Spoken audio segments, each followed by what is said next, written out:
புரட்டாசி மாதம் எவ்வளோ ஒரு சிறப்பு வாய்ந்ததோ அதே மாதிரி தான் இந்த பங்குனி மாதமே ரொம்ப ரொம்ப தெய்வீக மாதம் அப்படின்னு சொல்கிற அளவுக்கு நல்ல புகழ் பெற்று இருக்குது. இந்த மாதத்தில் மாதம் மாதம் வரக்கூடிய அமாவாசை போல் இல்லாமல் இது ஒரு சிறப்பான அமாவாசையாக அமைஞ்சிருக்கு. இந்த அமாவாசை நாளில் நம்ம என்னென்ன வழிபாடுகள் செய்யலாம், அதே மாதிரி என்னென்ன விஷயங்கள்லாம் செய்யக்கூடாது, இந்த பங்குனி மாதத்தில் வரக்கூடிய இந்த அமாவாசையானது எந்த அளவுக்கு ஒரு முக்கியம் வாய்ந்தது அப்படிங்கிறத பற்றி தான் இந்த பதிவின் மூலமாக பார்க்க போகிறோம். அதே மாதிரி அல்ல அல்ல குறையாத செல்வம் நமக்கு வாழ்க்கையில் கிடைக்க வேணும் அப்படின்னா இந்த முறையில் நீங்கள் வழிபாடுகள் செய்யணும். எப்படி செய்யணும், எப்படி முன்னோர்களுக்கு திதி தர்ப்பணம் இதெல்லாம் கொடுக்க வேணும் அப்படிங்கிறத பற்றி தான் இந்த பதிவின் மூலமாக நம்ம பார்க்க போகிறோம். வீடியோ பார்த்திங்களா உங்களுக்கு ரொம்ப யூஸ்ஃபுல்லாக இருக்கும். வீடியோவை ஸ்கிப் பண்ணாமல் முழுமையாக பாருங்கள். அதே மாதிரி எந்த டேட்டில் நம்ம இந்த அமாவாசை திதியானது தொடங்கிறது, அதே மாதிரி இந்த அமாவாசை திதியில் எந்த டைமில் நம்ம திதி தர்ப்பணம் இதெல்லாம் செய்யலாம் அப்படிங்கிறதையும் நம்ம ஃபுல்லாக பார்க்க போகிறோம். வீடியோவை ஸ்கிப் பண்ணாமல் முழுமையாக பாருங்கள். வீடியோ பிடிச்சிருந்தா மறக்காமல் லைக் பண்ணுங்கள். இது போன்ற பல சுவாரஸ்யமான தகவல்களை நீங்கள் தெரிஞ்சுக்கணும் அப்படின்னாலும் மறக்காமல் இனியவள் உற்சாகம் சேனலை சப்ஸ்கிரைப் பண்ணிட்டு கூடவே இருக்க பெல் பட்டனையுமே ப்ரெஸ் பண்ணிட்டு வாங்க வீடியோக்குள்ளே போகலாம். அமாவாசை அப்படிங்கிறது முன்னோர் வழிபாட்டிற்கும் குலதெய்வ வழிபாட்டிற்கும் ரொம்ப ரொம்ப உகந்த நாள் அப்படின்னே சொல்லலாம். சிறப்பான இந்த பங்குனி அமாவாசை நாளில் முன்னோர் வழிபாட்டை விரதம் இருந்து தவறாமல் மேற்கொண்டாலே நம்மளோட குடும்பமும் நம்மளுடைய தலைமுறைகளுமே தலைக்கும் அப்படிங்கிறது ஐதீகம். அமாவாசை நாளில் முன்னோர்களுக்கு தர்ப்பணம் கொடுத்து அவங்கள நினைச்சு வழிபட்டாவே அனைத்து விதமான நன்மைகளுமே நமக்கு கிடைக்க ஆரம்பிக்கும். பங்குனி மாத அமாவாசையில் விரதம் இருந்து குலதெய்வத்தை வழிபட்டாலே குலதெய்வத்தின் அருளால் இதுவரைக்குமே வாழ்க்கையில் இருந்து வந்த துன்பங்கள் விலகி பிறக்க இருக்கக்கூடிய புத்தாண்டு நன்மைகள் பல வழங்கும் ஆண்டாக அமையும் அப்படிங்கிறத நம்பிக்கை. பங்குனி மாதத்தை திருமண மாதம் அப்படின்னு கூட அழைப்பதனால தான் திருமணத்தில் பிரச்சனை இருக்கிறவங்க இந்த பங்குனி மாத அமாவாசையில் முன்னோர்களையும் குலதெய்வ வழிபாட்டையும் நீங்கள் தொடர்ந்து செஞ்சு வழிபட்டீங்க அப்படின்னா நிச்சயமாக நல்ல ஒரு முன்னேற்றம் கிடைக்கும். இது எப்படி நம்ம இந்த சரியான முறையில் செய்கிறது அப்படிங்கிறதையும் பார்க்க போகிறோம். மார்ச் 18, 2026 பங்குனி 4ஆம் தேதி பார்த்திங்களா புதன்கிழமையானது இந்த அமாவாசை திதியானது பங்குனி அமாவாசை திதியாக அமைகிறது. இந்த நாளில் முன்னோர்களுக்கு திதி தர்ப்பணம் கொடுக்கவும் குலதெய்வ வழிபாடு செய்யவும் ரொம்ப ரொம்ப உகந்த நாள். இந்த நாளில் விரதம் இருந்து வழிபாடு செஞ்சாலே பித்ரு சாபங்கள் நீங்கி முன்னோர்களோட ஆசி மற்றும் வற்றாத செல்வம் நிச்சயமாக கிடைக்கும். மேல்மலையனூர் அங்காள பரமேஸ்வரி அம்மன் ஆலயத்திலுமே ஊஞ்சல் உற்சவமானது அன்று அமாவாசை நாள் இன்னைக்கு தான் நடைபெறும். இதில் கலந்து கொண்டோம் அப்படின்னா நிச்சயமாக நம்மளுடைய வாழ்க்கையில் நல்ல ஒரு முன்னேற்றம் கிடைக்கும். மேலுமே இந்த பங்குனி மாதம் ரொம்ப சிறப்பானது அப்படிங்கிறது தெரியும். இந்த பங்குனி மாதத்தில் நம்ம அமாவாசை எப்படி விரதம் இருக்கணும், ஆண்டோட 12வது மாதமான இந்த பங்குனி மாதம் புரட்டாசி மாதத்திற்கு இணையான புண்ணியம் பலன்களை தரக்கூடிய ஒரு மாதம். பங்குனி மாதம் தெய்வ திருமணங்கள் பலவும் நடைபெற்ற மாதம் அப்படிங்கிறதுனால தான் மங்களகரமானதாக மாதமாக இது சொல்லப்படுது. இந்த மாதத்தில் வரக்கூடிய அமாவாசை மற்றும் பௌர்ணமி போன்ற திதிகளானது ரொம்ப ரொம்ப முக்கியமானது, ரொம்ப சிறப்பானதுன்னு சொல்லலாம். பங்குனி அமாவாசை விரதம் இருந்தாலே நிறைய பலன்கள் நமக்கு கிடைக்கும். இந்த தமிழ் ஆண்டுகளின் அடிப்படையில் 12 மாதங்களில் கடைசி மாதம் தான் இந்த பங்குனி மாதத்தில் வரக்கூடிய அமாவாசையானது ரொம்ப ரொம்ப முக்கியமானது. இந்த ஆண்டு மார்ச் 18, 2026 புதன்கிழமையானது அமைகிறது. அபூர்வமாக சில அமாவாசை சூரிய ஆன பிறகு, அதாவது திதி தோன்றும் 24 மணி நேரத்துக்கு முன்பாகவே திதி முடிந்துவிடும். அந்த வகையில் தான் இந்த அமாவாசையுமே 24 மணி நேரத்துக்கும் குறைவாக இருக்கும். கடந்த ஆண்டு பங்குனி மாத அமாவாசை இன்னைக்கு சூரிய கிரகணமானது ஏற்பட்டது. பித்ரு தோஷம் போக்கக்கூடிய பங்குனி அமாவாசை தேதி தர்ப்பணம் செய்ய உகந்த நேரம் மற்றும் இதனோட முக்கியத்தை பற்றி நாம் தெரிஞ்சுக்கொள்வோம். இந்த பங்குனி அமாவாசையானது 2026 அதாவது மார்ச் 18ஆம் தேதி ஆனது அமைகிறது.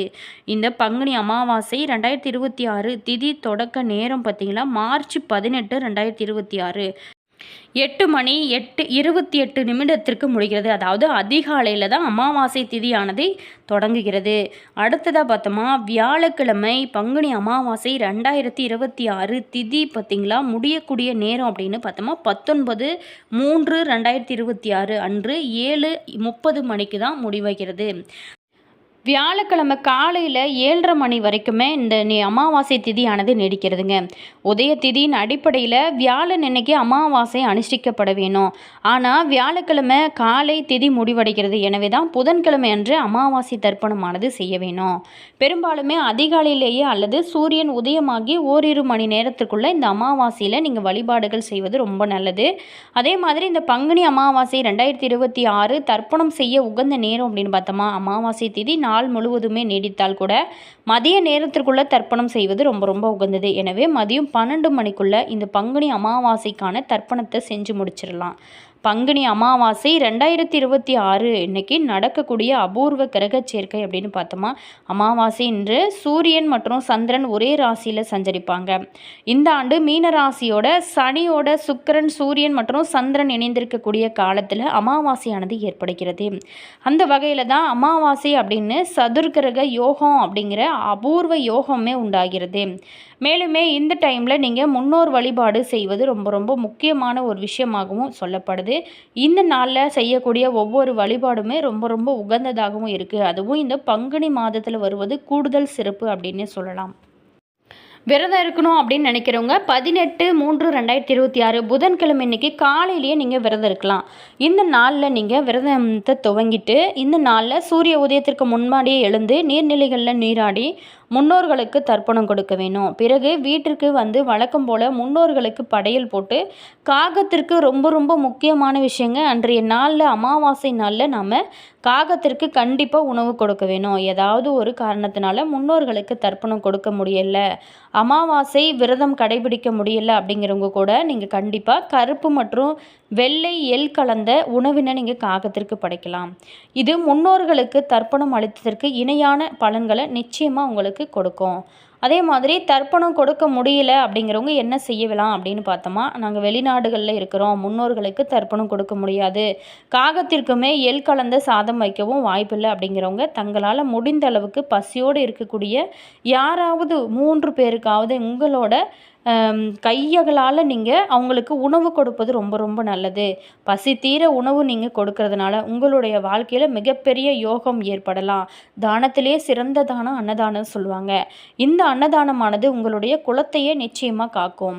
வீட்டில் சுபகாரியம் நடக்க மாட்டேங்குது அப்படிங்கிற நிறைய பேர் கவலைப்பட்டிருப்பீங்க. நல்ல காரியங்கள் செய்வதற்கு ஏதாவது ஒரு தடையானது வந்து கொண்டே இருக்குது, வீட்டில் செல்வம் தங்க மாட்டேங்குது அப்படின்னு நினைக்கிறவங்களும், வீண் விரயம் கணக்கில்லாமல் செலவாகி கொண்டே இருக்கிறது அப்படிங்கிறவங்களும் இந்த பங்குனி அமாவாசை தினத்தில் விரதம் இருந்து முன்னோர்களையும் உங்களுடைய குலதெய்வத்தையும் நினைத்து வழிபடலாம்.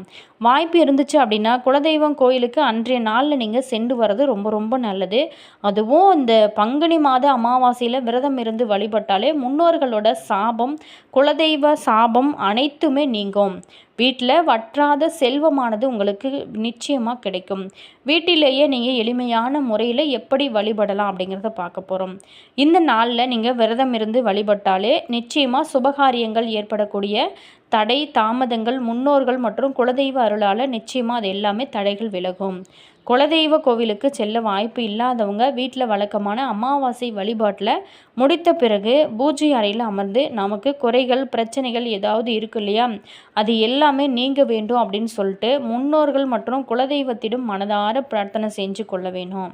குழந்தை பாக்கியம் இல்லாமல் மனவேதனையில் இருக்கிறவங்களும் கூட இந்த பங்குனி மாத அமாவாசை நாளில் அம்மன் கோவிலுக்கு சென்று நீங்கள் வழிபட்டு அர்ச்சனை செஞ்சு உங்களோட குறைகளை அனைத்துமே சொல்லி அம்மனிடம் முறையிட்டீங்க அப்படின்னா நிச்சயமாக குழந்தை பேரு கிடைக்கும். முழு நம்பிக்கையோடு போயிட்டு வாங்க. நாங்களுமே இறைவனிடம் உங்களுக்கு திருமண பாக்கியம், அது மட்டும் இல்லாமல் குழந்தை பாக்கியம் கிடைக்க நாங்களுமே இறைவனிடம் பிரார்த்தனை செய்கிறோம். அதே மாதிரி குலதெய்வத்தோட அருள் இருந்துச்சுன்னா மட்டும்தான் நமக்கு முன்னோர்களோட ஆசையும் கிடைக்கும். அதே மாதிரி முன்னோர்கள் சாபம் இருந்துச்சு அப்படின்னா இந்த மாதிரியான தடைகள் சின்ன சின்னதாக ஏற்பட வாய்ப்பு இருக்குது. அதற்கு எல்லாமே நம்ம இடம் கொடுக்காம கண்டிப்பாக முன்னோர்களுக்கு செய்ய வேண்டிய ஒவ்வொரு விஷயத்தையும் நம்ம அந்த டைமில் செஞ்சிட்டோம் அப்படின்னா நிச்சயமாக நல்ல முன்னேற்றம் கிடைக்கும். அதே மாதிரி குடும்பத்தில் சுபகாரிய தடைகளானது இருக்கவே இருக்காது. முன்னோர்களோட ஆசி இருந்தால் மட்டும்தான் நமக்கு குலதெய்வத்தோட அருளுமே நமக்கு முக்கியமாக கிடைக்கும். அதனால் முன்னோர் வழிபாடு தான் ஒரு மனிதனுக்கு ரொம்ப ரொம்ப முக்கியம் வாய்ந்த ஒரு விஷயமாகவும் இருக்குது. அதே மாதிரி அன்றைய நாளில் நீங்கள் காகத்திற்கு நம்ம சாதம் வைக்கிறது ரொம்ப சாதாரண ஒரு விஷயந்தான். இருந்தால் கூட அதில் ஏகப்பட்ட நன்மைகள் இருக்குங்க. முன்னோர்கள் பார்த்திங்களா காகத்தோட ரூபத்தில் தான் நம்மளுடைய வீடுகளுக்கு வருவாங்க. அன்றைய நாளில் அவங்களுக்கு உணவு நம்ம வைக்கும்போது அந்த காகத்திற்கு அவங்க சாப்பிட்டு மனதார திருப்தியாக நமக்கு வாழ்த்தையுமே கொடுப்பாங்க. அந்த வாழ்த்தானது நமக்கு 7 ஜென்ம பாவங்கள் அனைத்துமே தீர்ந்து முன்னோர்களோட ஆசையானது நமக்கு ஈஸியாகவே கிடைக்க ஆரம்பிக்கும். இதனாலேயும் கூட நமக்கு திருமண தடை, குழந்தை பாக்கியம் இதெல்லாம் எல்லாமே கிடைக்க நிறைய வாய்ப்புகள் இருக்குது. கண்டிப்பாக ட்ரை பண்ணி பாருங்கள். அதே மாதிரி முடிஞ்சவங்க தினமுமே கூட நீங்கள் எச்சில் படாத சாதத்தை நீங்கள் தலைக்கு குளிச்சுட்டு எச்சில் படாத சாதத்தை நீங்கள் காகத்திற்கு தினமுமே வைக்கிறதுனால உங்களுடைய வாழ்க்கையில் மிகப்பெரிய யோகங்கள் எல்லாமே ஏற்படும். வீடியோ பிடிச்சிருந்தா மறக்காமல் லைக் பண்ணுங்கள். இது போன்ற பல சுவாரஸ்யமான தகவல்களை நீங்கள் தெரிஞ்சுக்கணும் அப்படின்னாலும் மறக்காமல் இனியவள் உற்சாகம் சேனலை சப்ஸ்கிரைப் பண்ணிக்கோங்க. கூடவே இருக்க பெல் பட்டனையுமே ப்ரெஸ் பண்ணிக்கோங்க. அப்போ தான் நாங்கள் போடுற ஒவ்வொரு வீடியோஸுமே உடனுக்குடன் நோட்டிஃபிகேஷனாக வரும். அதே மாதிரி உங்களுடைய கருத்து என்ன அப்படிங்கிறத மறக்காமல் கமெண்ட்ஸில் சொல்லுங்கள். நீங்கள் தினமுமே காகத்திற்கு சாதம் வைப்பீங்களா? மறக்காமல் உங்களோட கருத்தை கமெண்ட்ஸில் சொல்லுங்கள். அதே போல் இந்த அமாவாசையானது ரொம்ப ரொம்ப முக்கியம் வாய்ந்த ஒரு அமாவாசையானது இருக்குது. இந்த பங்குனி அமாவாசை ரொம்ப ரொம்ப முருகனுக்கு உகந்த ஒரு நாளாக இருக்குது. மேலுமே இன்றைய நாளில் நீங்கள் முன்னோர் வழிபாடு அப்படிங்கிறது மிகப்பெரிய ஒரு மாற்றத்தை உங்களுடைய வாழ்க்கையில் நிச்சயமாக ஏற்படுத்தும். All viewers, thank you.